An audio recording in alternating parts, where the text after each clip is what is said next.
Herança em Java. Bom, esse é um daqueles pilares da programação orientada a objetos, né? À primeira vista, parece só uma ferramenta bem simples para a gente reutilizar código, mas e se por trás desse poder todo existisse um perigo oculto? Um problema tão sério que obrigou os criadores do Java a tomar uma decisão de design bem drástica. É exatamente esse mistério que a gente vai desvendar agora. A grande questão que fica é essa. Afinal, herança é uma bênção ou uma maldição para quem desenvolve? É uma ferramenta que dá superpoderes para criar um código mais elegante ou é uma armadilha que pode levar a um verdadeiro caos de design? A verdade, como a gente vai ver, fica ali, em algum lugar no meio. Então, no fundo, a herança é toda sobre criar uma relação de é um. Vamos pegar aquele exemplo clássico. Uma classe cachorro pode herdar de animal. Isso quer dizer que um cachorro é um tipo de animal. Ele já ganha de bandeja todos os comportamentos de um animal, tipo emitir som, mas tem a liberdade de latir do seu próprio jeito, ou seja, de especializar esse comportamento. E é essa relação de é um que libera um dos conceitos mais poderosos do Java, o polimorfismo. A gente pode tratar um objeto cachorro como se ele fosse simplesmente um animal, e isso deixa nosso código incrivelmente flexível. Esse é o lado poderoso da herança. Só que toda essa flexibilidade tem um preço. E agora, vamos para o lado perigoso da coisa. O que acontece quando uma classe quer herdar não de uma, mas de duas superclasses ao mesmo tempo? É aqui que a história começa a ficar bem complicada. Essa ideia de herdar de várias fontes ao mesmo tempo tem um nome: herança múltipla. E aqui vem a regra de ouro. O Java proíbe isso categoricamente para classes. O motivo dessa proibição nos leva direto para o centro do nosso mistério. Para a gente entender o porquê dessa regra, vamos construir a cena do crime peça por peça. Tudo começa de um jeito bem inocente, com uma única superclasse lá no topo da hierarquia. Vamos chamar ela de classe A. Aí, na sequência, duas classes diferentes, B e C, herdam dessa mesma classe A. Agora a gente tem dois caminhos de herança se abrindo a partir do mesmo ponto. Por enquanto, tudo certo. E é aqui que o problema acontece.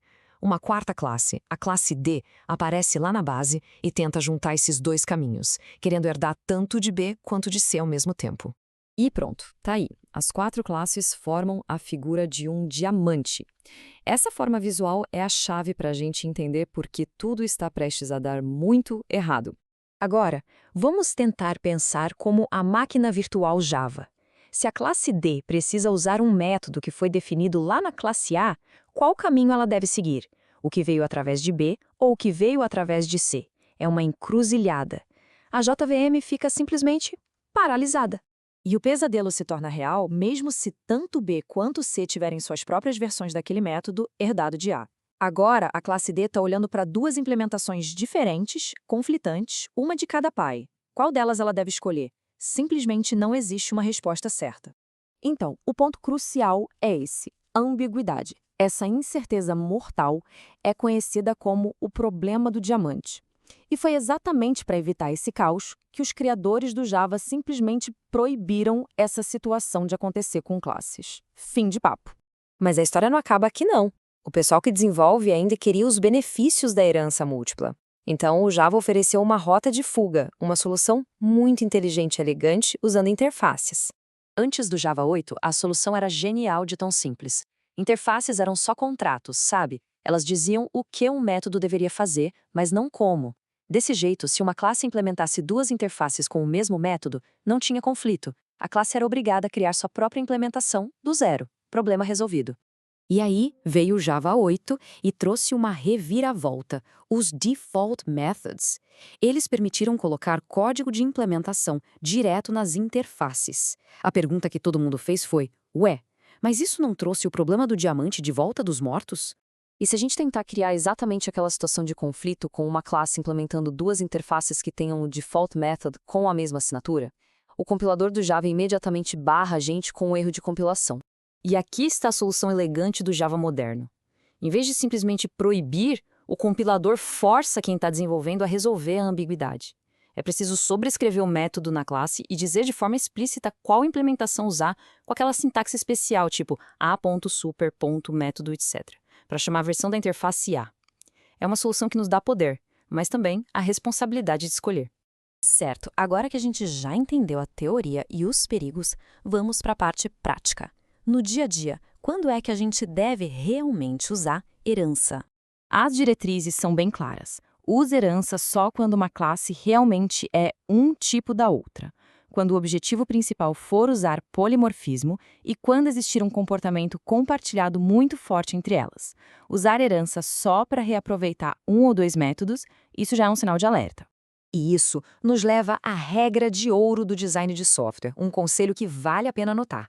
Sempre que der, prefira composição em vez de herança. A herança cria um acoplamento forte, ou seja, a subclasse fica meio que amarrada na superclasse. Já a composição é mais como montar blocos de Lego, dá muito mais flexibilidade. E por falar em design e organização de código, tem uma outra ferramenta no arsenal do Java que às vezes o pessoal confunde com herança, mas que serve para uma coisa totalmente diferente: as classes aninhadas. Vamos dar uma olhadinha rápida nisso? Basicamente, existem dois tipos principais. A inner class, ou classe interna, tem uma conexão secreta com a classe de fora e consegue acessar até os membros privados dela. Já a Static Nested Class, a aninhada estática, é mais independente. Ela mora dentro da outra classe, mais por uma questão de organização.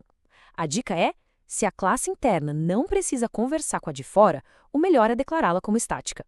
Mas por que usar essas classes? Bom, para organizar o código, para encapsular lógicas que só fazem sentido num contexto específico e, claro, para evitar poluir o nosso pacote com um monte de classes públicas pequenas. O exemplo clássico é o map.entry, uma classe que só tem significado dentro do contexto de um mapa. E tudo isso nos deixa com uma pergunta final, para a gente refletir. Na hora de desenhar um sistema, a pergunta a se fazer não é eu posso usar a herança, mas sim eu devo. Essa classe representa uma especialização de verdade, ou é só uma tentativa de pegar um atalho e reaproveitar um código que já está escrito? A resposta para essa pergunta é o que define a qualidade e a manutenção do software no longo prazo.